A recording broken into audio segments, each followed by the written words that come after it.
बिस्मिल्लाहिर्रहमानिर्रहीम। अस्सलामुअलैकुम वरहमतुल्लाहि वबरकातुहू। उम्मीद करते हैं कि आप सब ठीक होंगे।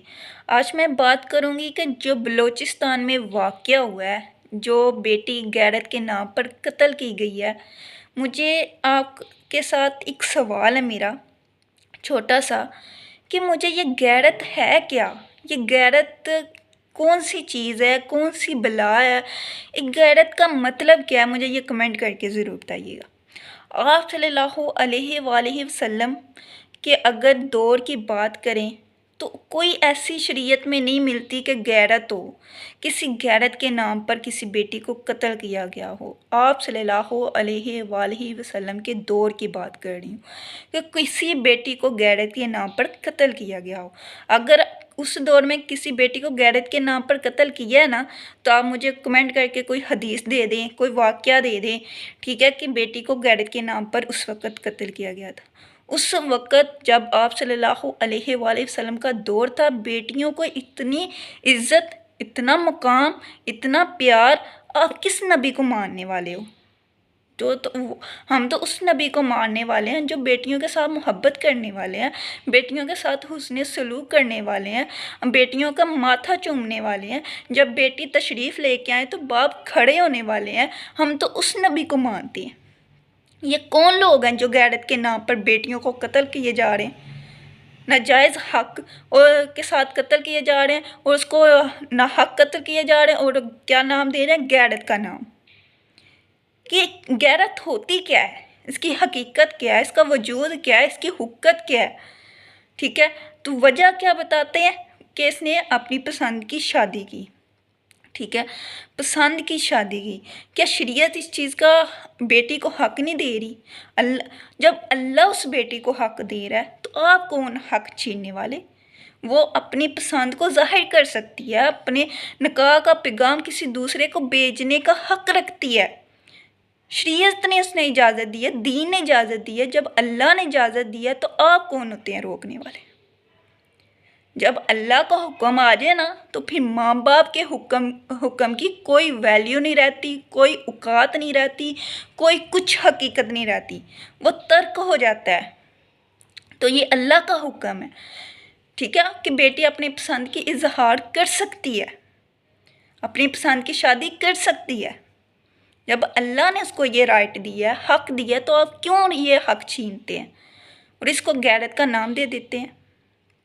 ठीक है, मैं आपके सामने हदीस रखने लगी हूँ। ठीक है, ये सनन नसाई की किताब है। ठीक है, जिससे ये हदीस मैं आपको सामने रखने लगी हूँ। इसके रावी हज़रत अबू हुरैरा रज़ियल्लाहु ताला अन्हु हैं। वो बयान करते हैं कि एक मुहाजिर, आप ये हदीस देखिएगा, एक मुहाजिर साहब थे। ठीक है, उन्होंने एक अंसारी ख़तून औरत को निकाह का पैगाम भेजा। ठीक है, निकाह के लिए पैगाम भेजा। तो जब आप सल्लल्लाहु अलैहि वसल्लम को पता चला कि इस आदमी ने उस लड़की को निकाह का पैगाम भेजा है, तो आप सल्लल्लाहु अलैहि वसल्लम ने फरमाया कि ए मुहाजिर, क्या तुमने उस औरत को देखा है? उस औरत को देखा है? तो मुहाजिर ने आगे से अर्ज़ की कि या रसूल अल्लाह, मैंने उसको नहीं देखा। आप सल्लल्लाहु अलैहि वसल्लम ने फरमाया, उसे एक नज़र देख लो, एक नज़र देख लो। देखें, दीन हमें कहाँ तक इजाज़त दे रहा है, एक नज़र देख लो। लड़का लड़की एक दूसरे को देख सकते हैं। जब दीन इजाज़त दे रहा है तो आप कौन हो रोकने वाले? ठीक है, दीन इजाज़त दे रहा है कि एक दूसरे को देख लो। ठीक है, यहाँ तक जायज़ है। अगर आप उसके बाद रातों को जाग जाग कर चैट करते हैं, तन्हाई में मुलाकात करते हैं, तो ये इसकी चीज़ की इजाज़त दीन ने नहीं दी। ये आप गलत कर रहे हो। ठीक है, आप ये अल्लाह ताला के हुक्म की नाफरमानी कर रहे हो। ये भी चीज़ क्लियर होनी चाहिए, वाज़िया होनी चाहिए। ठीक है, अगर आप किसी को पसंद करते हो तो आप उसको निकाह का पैगाम पेश कर सकते हैं, अपना पैगाम उस तक पहुंचा सकते हैं कि मैं आपको पसंद करती हूँ, या कोई पसंद करता है तो निकाह का पैगाम भेजिए। अगर वो आपके निकाह का पैगाम कबूल करते हैं तो ठीक है, अगर नहीं करते तो आप अपने रास्ते चले जाएं। ये आपके लिए बेहतर होगा, क्योंकि ये एक रज़ा होती है हमारी, एक रज़ामंदी होती है हमारी, एक रज़ामंदी होती है मेरे खुदा की। तो होना वही होता है जो मेरे खुदा का हुक्म होता है, जो मेरे अल्लाह की रज़ामंदी होती है वही होना होता है। ठीक है, अगर आपने किसी को निकाह का पैगाम भेजना है तो ये भी हदीस में आपके सामने रखने लगी हूँ। इस हदीस के रावी हैं हज़रत अंस रज़ियल्लाहु ताला अन्हा। बयान करते हैं कि एक औरत ने आप सल्लल्लाहु अलैहि वसल्लम के सामने हाजिर हुई और अर्ज़ की कि या रसूलल्लाह, मैं आपसे निकाह करना चाहती हूँ। आप सल्लल्लाहु अलैहि वसल्लम के सामने खड़े होकर उसने कहा कि या रसूलल्लाह, मैं आपसे निकाह करना चाहती हूँ। देखिए, फिर हज़रत अंस की साहबजादी वहाँ खड़ी थी, वो देख रही थी, तो उसने आगे से क्या फरमाया कि वो हंस पड़ी और कहने लगी कि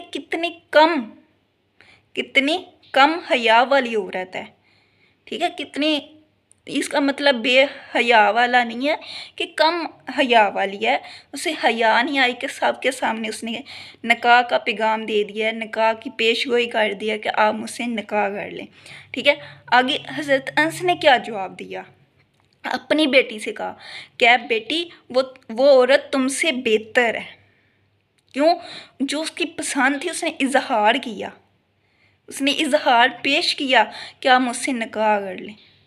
देखिए, शरीयत बड़ी पड़ी है, वाक़यात से बड़ी पड़ी है, तो आप किस गैरत के नाम पर बेटियों को कत्ल कर रहे हैं, किस गैरत के नाम पर? देखिए, हम तो उस नबी को मानने वाले हैं जो बेटियों के जब उनकी बेटी उनके घर तशरीफ़ लेके आती तो आप सल्लल्लाहु अलैहि वसल्लम खड़े हो जाते। आप सल्लल्लाहु अलैहि वसल्लम की हदीस है कि अपनी औलाद के साथ बराबरी का सलूक करो, लेकिन बेटियों के साथ हुस्ने सलूक ज़्यादा करो, उनके साथ अच्छा करो, उनके साथ नेकी करो, उनके साथ शफ़क़त करो, उनके साथ मोहब्बत करो। बेटों के निस्बत ज़्यादा बेटियों से मोहब्बत करो। ठीक है, इंसाफ बराबर का करना है, बराबर का, औलाद में बराबर का इंसाफ करना है, लेकिन मोहब्बत हुस्ने सलूक ज़्यादा बेटियों से करना है। तो हम क्या कर रहे हैं, हम बेटियों को गैरत के नाम पर कत्ल किए जा रहे हैं। ये कैसा ज़माना है, ये कैसा माशरा है, ये हम कौन सा दीन लोगों तक पहुंचा रहे हैं, हम इस्लाम की क्या सूरत लोगों के सामने रख रहे हैं। ठीक है, हमारा ये काम नहीं है बेटियों को गैरत के नाम पर कत्ल करना। ठीक है, हम सूरत कुरान पाक में एक आयत है जिसका मफ़हूम ये है कि ये ज़मीन अमन वाली उन लोगों के लिए है जो इस ज़मीन पर फसाद नहीं फैलाते। ठीक है, जो ज़मीन पर फसाद फैला रहे हैं, ये उनके लिए ये जगह नहीं है, ये अमन वाली जगह नहीं है। ठीक है, और अमन वाली जगह किन लोगों के लिए है? जो परहेज़गार है। तो आप सोचें कि आपके लिए ये ज़मीन तंग हो जाएगी अगर आप ऐसे ही जुल्म करते रहे बेटियों के साथ। ये बेटियां उस नबी का कलमा पढ़ने वाली हैं जो तमाम जहानों के सरदार हैं, जो नबियों के सरदार, जो वलियों के सरदार। ठीक है, तो आप सोचें, गौर करें, गैरत के नाम पर कब तक बेटियों को आप ज़िबा करते रहोगे? उनका हक़ है, उनका राइट है, उन्हें उनका हक़ दीजिए। अस्सलामु अलैकुम वरहमतुल्लाहि वबरकातुहू।